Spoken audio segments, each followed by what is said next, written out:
Bienvenidos, pasen adelante. Yo soy Álvaro Molina y esto es Palco 503. Cerramos un nuevo capítulo en la larga novela de la Selección Nacional de El Salvador. Una comedia negra que viene diluyendo los sueños y esperanzas de todos los salvadoreños uno por uno.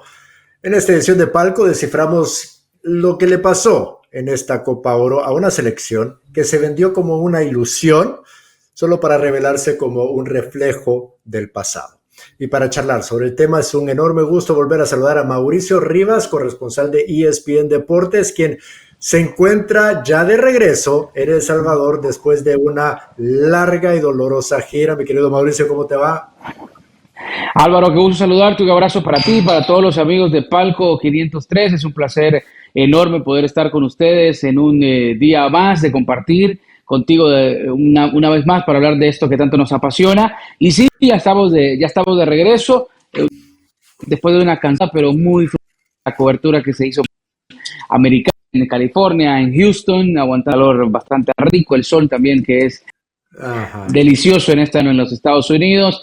Y bueno, con sorpresa gratificante para Centroamérica, por lo que no es El Salvador, pero bueno, felicidades a los hermanos hondureños y a los hermanos guatemaltecos que con mucho y con proceso en el tema de Guatemala, pues está dejando a la favorita Canadá y en Honduras dejando a la favorita Panamá también. Entonces se hablaba de que Panamá, que Costa Rica, que Canadá iban a ser las que de esta área iban a pelear. Y bueno, de Centroamérica queda vivo a Guatemala y Honduras, y lo de Guate, la verdad que cargarse a Canadá no es fácil, y Panamá, que la que venía jugando bien, pues tampoco es perfecta, porque Honduras con muy poquito, la verdad que con poco, solo con fuerza, solo con un fútbol rocoso, lo podía detener, y Panamá no tuvo la claridad para poder anotar los goles. Así que felicidades.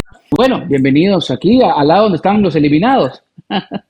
Bueno, de los eliminados, pero ya que tocaste el tema de Guatemala y de Honduras, quiero aprovechar para preguntarte ¿qué si algo refleja el hecho de que justamente Honduras, que venía supuestamente en uno de sus peores momentos como selección, así como Guatemala, hayan eliminado a dos de los 4 favoritos para llevarse esta Copa Oro? ¿Qué dice eso sobre el estado actual del área de CONCACAF? Mira, dice que el fútbol es más emotivo, a veces, no siempre, pero que el fútbol es más emoción en algún cierto momento que trabajo. Y si hay una selección que no tiene tanto trabajo, es la selección de Honduras. Y si te das cuenta, su propuesta futbolística es muy pobre. De hecho, su identidad futbolística yo la sigo descifrando. Yo no sé a qué juega la selección hondureña, por ejemplo. Sí sé a lo que juega la selección de Panamá. Pero también los jugadores de Panamá no tuvieron la personalidad, pero sobre todo el oficio de poder llevar a cabo este partido. Es decir, le aparecieron los fantasmas del pasado. Históricamente es cierto, Honduras le ha ganado a Panamá, pero los momentos eran diferentes. Panamá pasó caminando la eliminatoria, la fase de grupos. O sea, pasó bien, le ganó a todos, mostró una carga, bueno, se cargó a Jamaica, le metió una goleada a Jamaica, una selección de Panamá que a Jamaica nunca le había podido ganar también en Copa Oro. Entonces, y ahora se da la primera vez y lo golea, le mete 4, con un Tomás Rodríguez excelente, con un Ismael Díaz fabuloso, pero ¿de qué sirvió? Si no metieron los goles en el partido más importante, en el mata-mata. Entonces ahí te das cuenta que a veces la emotividad y la garra, porque fue garra catracha la que se impuso ante Panamá el otro día, la garra le ganó al fútbol. O la sobreconfianza también, ¿eh? La falta de carácter, me parece, la falta de carácter. También algo que definitivamente Guatemala ha demostrado una sobredosis de justamente carácter, de garra y de fe en sí mismos. Yo creo que nadie daba un centavo por Guatemala entrando a este torneo, por también su historia, ¿no? Históricamente hablando, dentro de esta Copa Oro, creo que solo fue que 1996 o 93, no sé cuál de los 2 años, que logró llegar a una semifinal y quedó, por cierto, en tercer lugar, pero históricamente Guatemala no baila bien con esta Copa Oro y ahora está demostrando muy buen nivel de fútbol. Sí, hizo lo mismo de Honduras, ¿no? Solo que con un poco más de argumentos. ¿Por qué? Porque aquí, si vos te das cuenta, Guatemala sí tiene una identidad de juego. Guatemala te puede perder partidos, te puede ganar, pero después de 4 años, Luis Fernando Tena al mando de la selección guatemalteca, te das cuenta que uno sabe lo que juega Guatemala. Es una selección que sale a presionarte, te hace una presión alta y la mayoría del tiempo, entre 60 y 75% del partido, te hace una presión alta, es decir, trata de ahogarte la salida y lo ha demostrado frente a la selección, de decir, si bien es cierto, no se estiró tanto, pero sí supo primero contener y sí supo también hacerle daño en algún determinado momento. A una Canadá que le vuelven a pitar un penal a favor, que me parece que es demasiado rigorista y que no es penal, porque Jefferson Valladares se barra, le toca la pelota y para mí no era penal, pero fue penal en contra de El Salvador. Y ayer pasa lo mismo, el zaguero guatemalteco le toca la pelota, barra en el área y es penal. Entonces me parece que contra Canadá no se puede hacer ningún tipo de faltas sobre la cornisa porque tú sabes quién manda, ¿no? ¿A quién deberíamos de considerar más sorpresa, Honduras o Guatemala?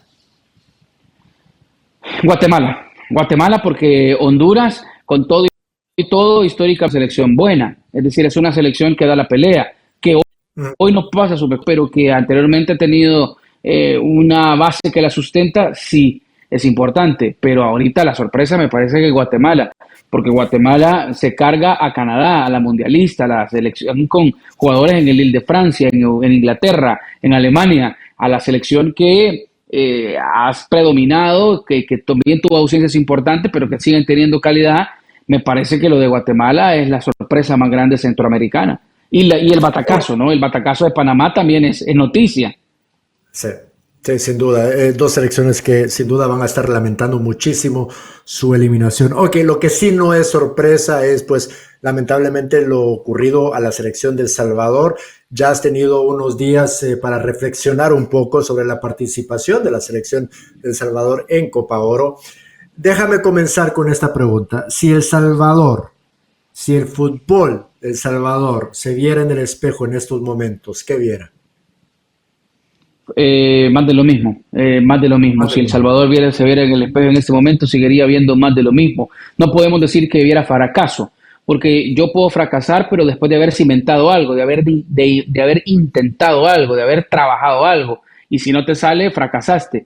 Pero El Salvador no ha trabajado nada, entonces no puede fracasar si no hizo nada. O sea, sí fue a dar lucha, sí fue a dar pelea, pero está claro que todavía se está asimilando una idea de juego, que apenas se tiene muy poquito trabajo con el bolillo, que esto es un bombero nada más el que ha llegado, pero que no hay ninguna base que lo sustente el proyecto de El Salvador. Y al no haber una base que sustente el proyecto de El Salvador, obviamente no es fracaso porque no trabajó en nada como para buscar los objetivos, ¿no?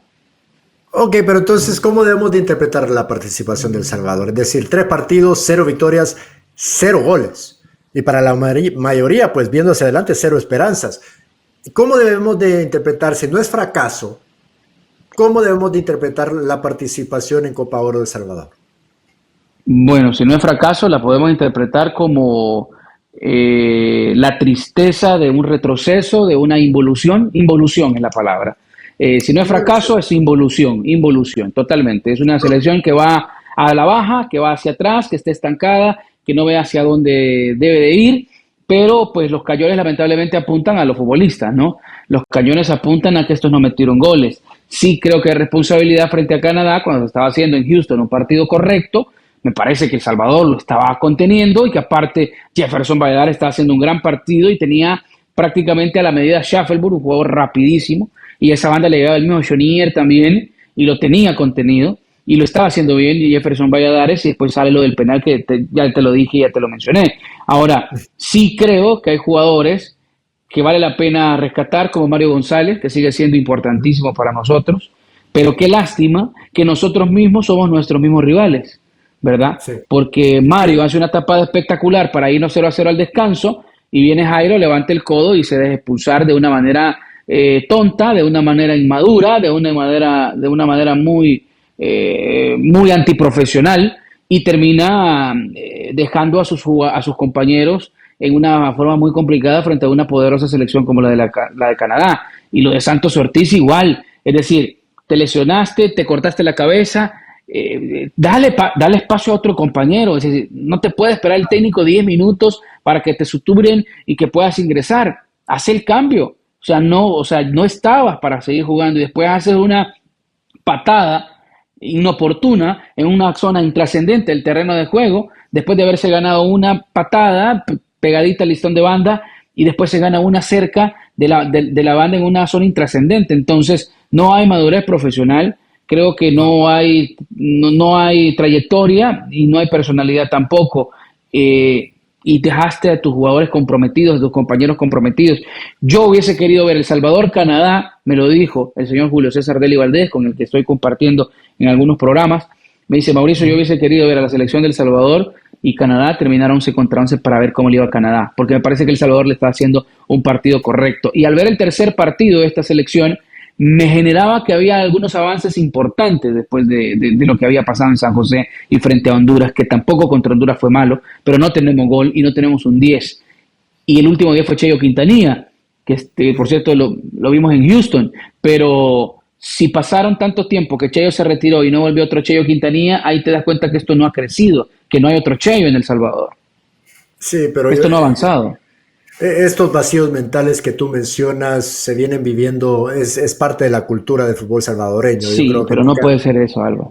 No puede serlo, yo totalmente de acuerdo. Esas dos expulsiones al final nos terminan enterrando en ese sentido y es un mal que hemos tenido que enfrentar, no solo, a ver, como selección, los fanáticos. Sabemos que en algún momento va a caer alguien en esa trampa del vacío mental y lamentablemente dos cayeron en cuestión de minutos en la primera mitad ante Canadá y adiós. Quiero regresar a una palabra que tú mencionaste, retroceso. La selección de El Salvador ha retrocedido con el bolillo, en tu opinión? No, con el bolillo no, con el bolillo es más de lo mismo, es decir, con el bolillo esto apenas ha empezado. Al bolillo yo no le puedo decir que usted es el culpable de esto, si el hombre, él lo decía muy claro, y la verdad que en algún momento quizá vamos a tener la oportunidad de cuestionarle, pero ahora es muy difícil cuestionar al bolillo. Él dijo, después de 20 entrenos es muy difícil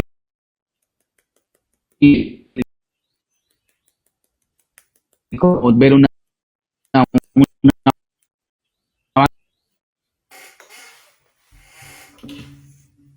tan grande como el que ustedes quieren ver, solo tengan paciencia. Estos chatas que pueden 20 entrenar tanto, le vas a dar una identidad de fútbol, le vas a dar una identidad de juego, pero trabajo y puedes trabajar, pero no vas a lograr mucho entrenando, porque ya tiene.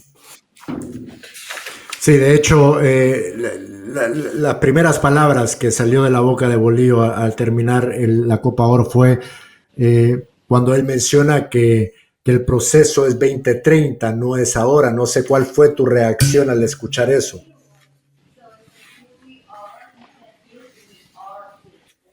Bueno, que ya viendo a terminar, no, me parece que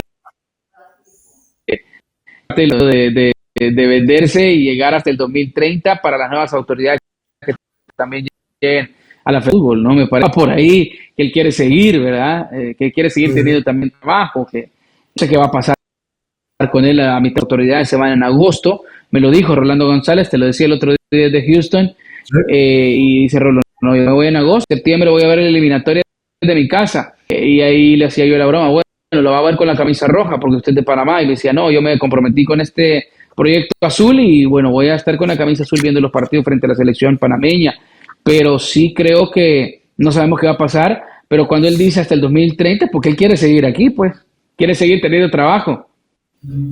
Como todos, ¿no? A ver, el Bolillo también dijo al término de la Copa Oro, el trabajo nos ha alcanzado para no vernos tan mal.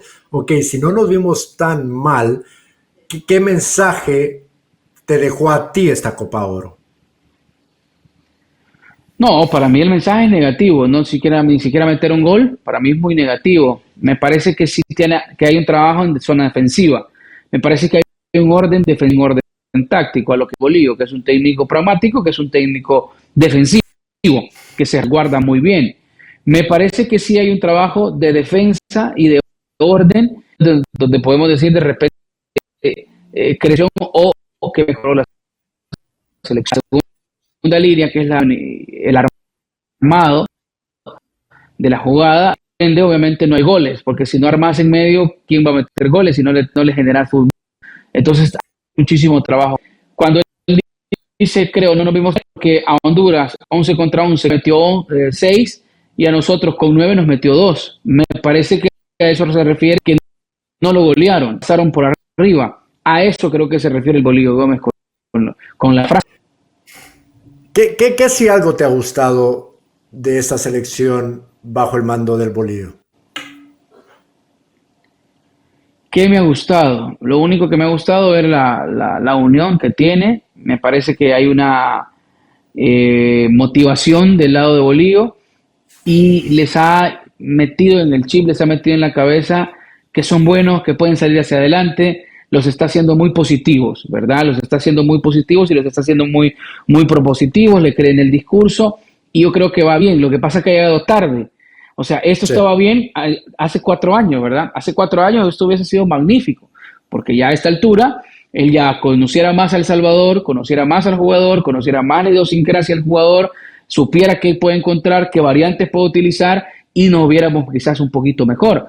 Esto es cuestión de tener un trabajo a largo plazo. Él tiene razón en decir al 2030, pero lamentablemente ha llegado tarde. Y esto es el producto de haber cortado tanto proceso y tener 4 entrenadores en el mismo proceso. Yo creo que no podemos pedir algo distinto, no podemos pedir algo diferente, Álvaro, porque pues la verdad que no hemos tenido aquí un asidero, ¿verdad? No hay una base sustentada para decir y dirigir los cañones. Aquí los cañones deben de tomarse y los cañones deben dirigirse a la primera planta de la Federación Salvadoreña de Fútbol. Ahí donde se reúnen los lunes, la primera división, a tomar gaseosa, a tomar café y a comer cualquier tipo de pan dulce, ¿no? Y la repostería y todo lo demás y todo lo que pueden comer ahí. Ahí donde toman las decisiones.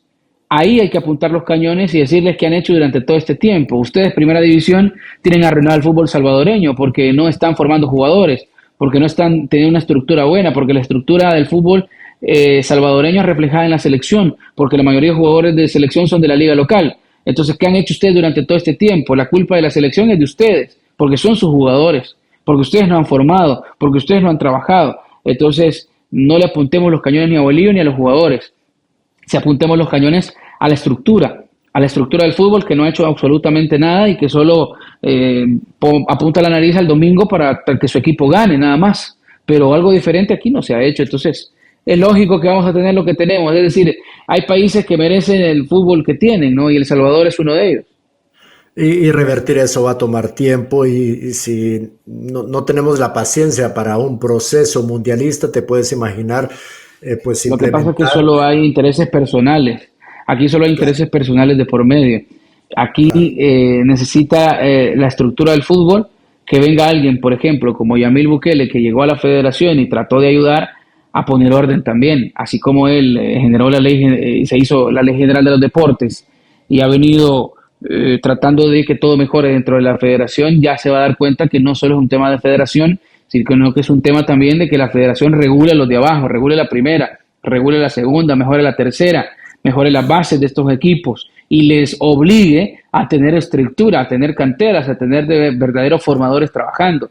Entonces necesitamos una autoridad como la gubernamental en este caso, como Yamil Bukele, para que venga y les apriete el cincho a donde les molesta, porque para ellos sigue siendo un gasto la sub-15, sigue siendo un gasto la sub-17. O sea, lo ven como gasto, porque lamentablemente hay gente que Lo, puede ser lo, muy buena, pero está mal rodeada como de coyotes, que van solo por sus intereses personales. Hay una jauría ahí lo, de coyotes que van por sus intereses personales.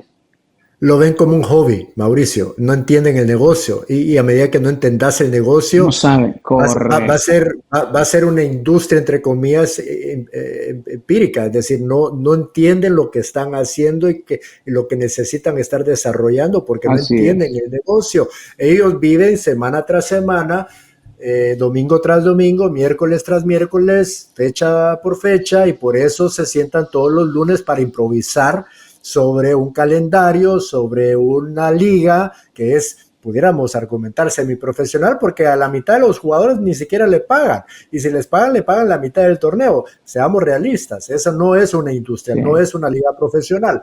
Así que hay así mucho es. que cambiar y lamentablemente no se le da ni el tiempo, ni los recursos, ni las personas adecuadas para hacerlo. Ahora bien, tú tienes semana tras semana la oportunidad de sentarte con colegas de otros países de Centroamérica. Pronto vamos a arrancar o vamos a retomar la eliminatoria mundialista. Bajo la perspectiva de tus colegas y de las personas con quienes has hablado de otros países de Centroamérica, ¿qué tipo de rival se ha convertido El Salvador? Nos ven debajo del hombro, Álvaro. Nos ven debajo del hombro. Es muy triste sentarte en una mesa de análisis centroamericano y decir, bueno, El Salvador. El Salvador es la Bolivia, lo que es igual a la Bolivia de Sudamérica. O sea, nos ven así. No, ya nos están viendo así, porque ya, y como nos vieron en el partido el otro día, en los 3 partidos de la Copa Oro, ya dicen, no, El Salvador en la eliminatoria será muy fácil. Obviamente no lo dicen la gente de los equipos, ¿verdad? Lo dice la prensa, lo dice la opinión pública, lo dicen los colegas, que El Salvador pues no va a clasificar y que El Salvador no va a ser un rival fuerte para los países con los cuales se va a enfrentar.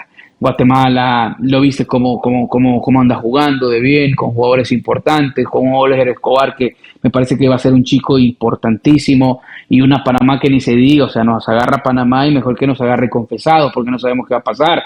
Entonces, me parece sí que sí nos ven debajo del hombro, que sí ven que nosotros somos muy endebles. El Salvador es una selección muy endeble y pues no nos ven como una selección difícil. Obviamente, en Panamá hay fantasmas que ellos mismos producen y que dicen Claro. otra vez El Salvador, otra vez el Cuscatlán.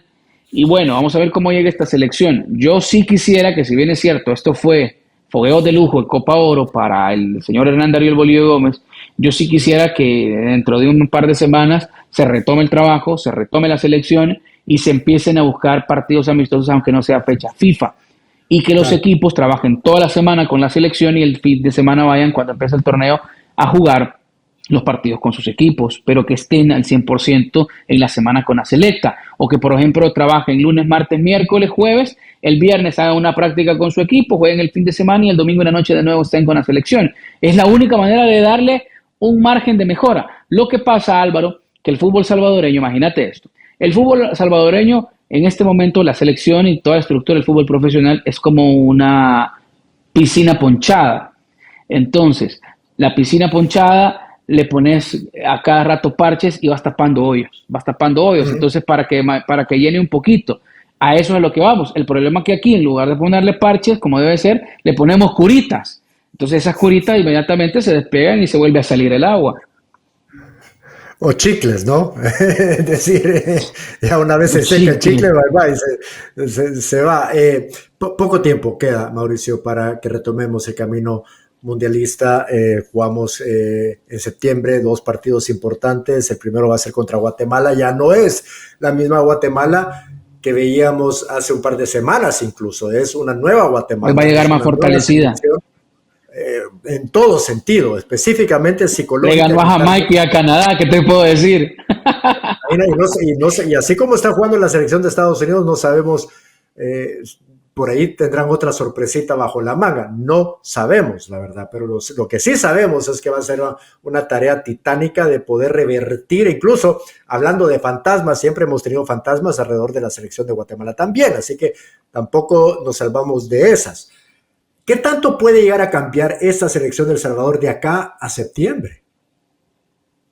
Muy poco, muy poco. Yo creo que ya tiene que haber un plan de contingencia para que la selección esté unida, pero yo no creo que cambie mucho. Sobre todo si no empiezan a trabajar desde ya, si no siguen manteniendo los microciclos, si no encuentran partidos de fogueo. Yo sé que ya jugaron la Copa Oro, pero hay que jugar más, hay que tener más fogueos, hay que irse a medir con Haití, hay que ir a buscar a Guadalupe, todas esas selecciones caribeñas que te comprometen, que te complican.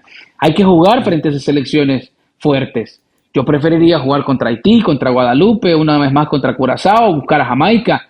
¿Por qué? Porque te vas a encontrar a una Panamá, te vas a encontrar a una Surinam y ya viste Surinam cómo te hizo daño. Entonces, sí tenés que ir a buscar al Caribe, sí tenés que ir a buscar esas selecciones fuertes, potentes, rápidas. La verdad que con mucho peso ofensivo, con mucha zancada. Si no te empiezas a enfrentar a ese tipo de selecciones, vas a sufrir en la eliminatoria. Sí, sin duda. Termino con esto entonces. Tú ya has tenido la oportunidad de ver a todas las selecciones que jugaron o siguen jugando en la Copa Oro. Dame tu favorito para llevarse la Copa Oro este año. En lo que ha sido Bueno, ya sin no, duda una Copa Oro, sí, en una Copa Oro muy, pero muy impredecible, muy podríamos rara. decir. Sí, Sí, rara, rara. Sí, ha sido muy rara, ha sido. bueno, no me esperaba que llegara a la fase de grupos todas las centroamericanas menos El Salvador. O sea, te das cuenta que clasificó Guatemala a cuarto, se metió Costa Rica, que sabíamos, Panamá y Honduras. No me lo imaginé que iba a haber tanto centroamericano. No me imaginé que Guatemala iba a dejar en penales a Canadá. No me imaginé tampoco que la selección de Honduras iba a dejar a Panamá en el camino en penales también. Pensaba que Costa Rica lo podía hacer mejor frente a Estados Unidos ayer, pero lamentablemente los ticos está claro que están en un cambio generacional, que le falta muchísimo todavía por recorrer al nivel que ellos pretenden de llegar, pero sí creo que ellos tienen más posibilidades de llegar y tener un mejora que la misma selección salvadoreña. Y de Panamá, la decepción total y el fracaso total de la Copa Oro a nivel centroamericano. Ahora, ¿qué veo aquí en adelante? Después de lo impredecible que ha sido la fase de cuartos y semifinales, pues a una Guatemala, a una Honduras, que creo que se quedan aquí en semifinales, y veo de nuevo a la selección de México ahí en la final contra Estados Unidos. Me parece que por ahí va de nuevo. Y de las dos selecciones, México, Estados Unidos, que podemos argumentar fácilmente que están viviendo uno de los peores momentos en su historia. Los Exacto, dos. pero, pero yo no veo que haya sorpresa ni de Honduras ni de Guatemala en Ujú. las semifinales. Yo creo que todo va destinado a México y Canadá, digo, a México y a Estados Unidos que se van a enfrentar. Es cierto, no pasan su mejor momento, pero siguen teniendo más que las nuestras. ¿Verdad? Ya. Se las van a pelear y se las van a luchar. Y ahora con ese tema que van directamente a penales y en penales te pueden ganar, es cierto, puede pasar cualquier cosa, pero no veo ninguna centroamericana metida en la final. Yo creo que me gustaría que llegue a la final la centroamericana, que sea una final centroamericana, me encantaría, porque le votan todo el protocolo a CONCACAF de lo que ellos quieren, ¿verdad? Que es Estados Unidos y México en la final, y estadio lleno y todo lo demás, y el negocio, que es lo más importante. Me encantaría, pero no, creo que no va a ser así, pero ojalá, ¿verdad? Vamos a Eh, poner el santo de espaldas, a poner unas y vamos a cruzar los dedos hasta para que se quede México y que Estados Unidos, aunque es bastante difícil. Mírate nadando contra corriente. ¿Quién se ha visto mejor en esta Copa Oro, México o Estados Unidos? Yo creo que igual, aunque Estados Unidos sé que no lo ha hecho mal, Álvaro. Rapidez, este muchacho Diego Bueno, creo que también ha sido muy bueno en la mitad de la cancha. Es una selección que juega muy rápido. Me extrañó cómo jugó contra Costa Rica. Pensé que iba a ser más propositiva, pero también Costa Rica le contuvo y no le jugó mal. Entonces sí me parece que le puedes hacer daño. No es una gran selección de Estados Unidos, pero tiene puntos importantes en cada uno de los partidos. Aquí Sí. creo que México está un poquito más cimentada que Estados Unidos.